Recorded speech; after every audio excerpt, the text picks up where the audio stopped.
live at Rock on the Range for Loudwire.com with Mr. Rob Zombie, and it's a pleasure to have him here. And a couple of questions for you starting out. You're gearing up for a new album, and you've already said it's going to be your best. Now, what's different about this process than your last albums and stuff? Several things. I mean, besides having, I think we've gone through a long phase of the band that made the record is not the band that's on tour, which is always a drag.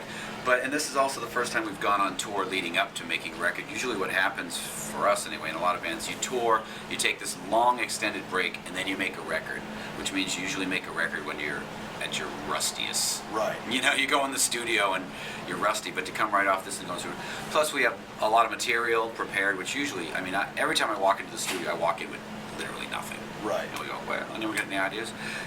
So it's just, there's something about the timing that makes it feel like it's just going to be the best record yet. Now, what is the process for you, like when you guys make songs? Do the lyrics come first? Is it different every time? Do you create the sound first? How does that go? It's different every time. Sometimes it could start with, I could have a lyrical idea, which it usually isn't. That usually comes last, but sometimes, be a guitar riff, or sometimes a drum beat, or sometimes even a sample. There's been times where I just found a weird, loop of something. I don't even know what it is, just a weird rhythmic noise, and we'll form an entire song around that. So there's no real rules.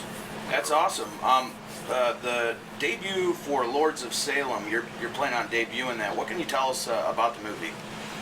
Well, I'm very excited about the movie. It's a very different movie. It's the biggest in scope film that I've made yet, and we're going to show a little bit of it tonight, just a little bit. Obviously, it's a concert. It's not a movie theater, but I don't know. I don't want to. It's unlike my other films. It's a much more controlled, cinematically composed film, as opposed to sort of rough, handheld, violent craziness. But I think fans are going to really love it.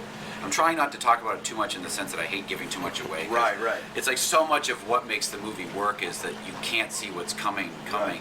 And that's what the few people that have seen it have said that. We're like, oh my God, from the next thing every twist and turn that happened I didn't see. But if you did know what was happening, it kind of ruins it. So Now, talking about writing writing a movie and writing music, is there different settings that you do each in? Is there anything different when you go in and say, hey, I'm going to start writing a movie, as opposed to, hey, I'm going to go start writing a song? Well, a movie is a very solitary thing. I just sit there all by myself working on it, usually in the morning. I like to work really early in the morning on that stuff. But like with a record or something, it's always this communal sort of I like it being a band thing. I always wanted to be in a band. I didn't want to not be in a band, So I like working with a group of people, but a movie, writing a movie is a pretty solitary thing. That's awesome. Now, band members from Manson are now with you. Has that been awkward being here at the festival with them? No, not at all. There's no bad blood between anybody, so it's not awkward. And it would be awkward if I had done something like stolen them out of the band, but in both cases, they had already left the band. And John, how long were you out of Manson before? I was out of Manson. Let's see, I left in 2000. You were out for years before I was you out joined me, so he was years, and I always said in interviews, and this is the truth. You can see these interviews. They always said, "Oh, who would you like to play with?" And I always said Rob Zombie. Yeah. And this was years and years and years ago, and it was an honor. We were doing a benefit for I think it was a tsunami, and I was like, I gotta play with Rob Zombie. And we got along, I think I was just such a Zombie crazy fan, and I was like, oh my God, this is the greatest. And he said, hey, we're gonna do, Ozfest, and he said, it's 6 weeks, so, don't get comfortable type thing. And I was like, great, I'll take the 6 weeks. Take your shoes off. Yeah, he was like, just don't get comfortable. And then 6 weeks turned into 7 years, and it's been the best 7 years of my life. Yeah, that's why there's no awkwardness, because if they were in the band and I got all sneaky making phone calls to steal them out of the band, then that's like a douchebag move. But they were already out of the band, so I didn't think they were free game. That's cool. Now, if you could elect someone as the president of rock, who would you go with? President of rock? Andy Green. Oh, that's the way to do it. See, now I'm official. There you go. That shit's going up on Wikipedia for sure. I'm going to do I'm not going to deny.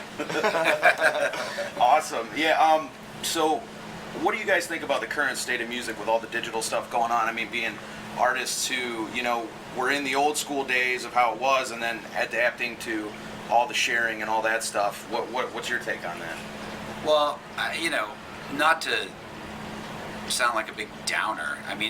first of all, I look at everything like it is what it is. You know, you're not gonna. And this is just the way things go, and that's what it is. So, but I don't like it because I just feel like it's just not as fun as it used to be. This as the person making it, and this is not even it's not even a money thing. You know, even though the fact that you can spend all this time on something and everyone steals it is, I know no one can ever get why that's wrong, but that eventually destroys the industry. Right. It's happening in movies too, because people will spend.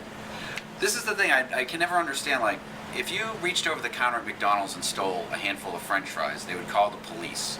But if you steal a $200 million movie and download it and put it out there, hey, whatever. It's all good. You know what I mean?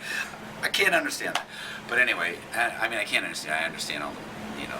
Right. It's Why just something that- weird. There's new ways. That's to adapt because to it. all the internet companies own the government, so they'll never make any laws.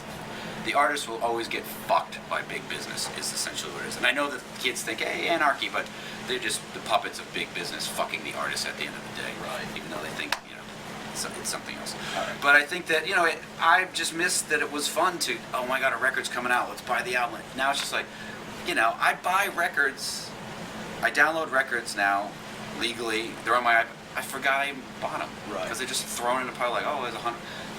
I don't know. Whatever. Who gives a shit? Final question for you guys. What's Fuck the corporate America, man. Exactly. What's the weirdest thing on your tour bus, man?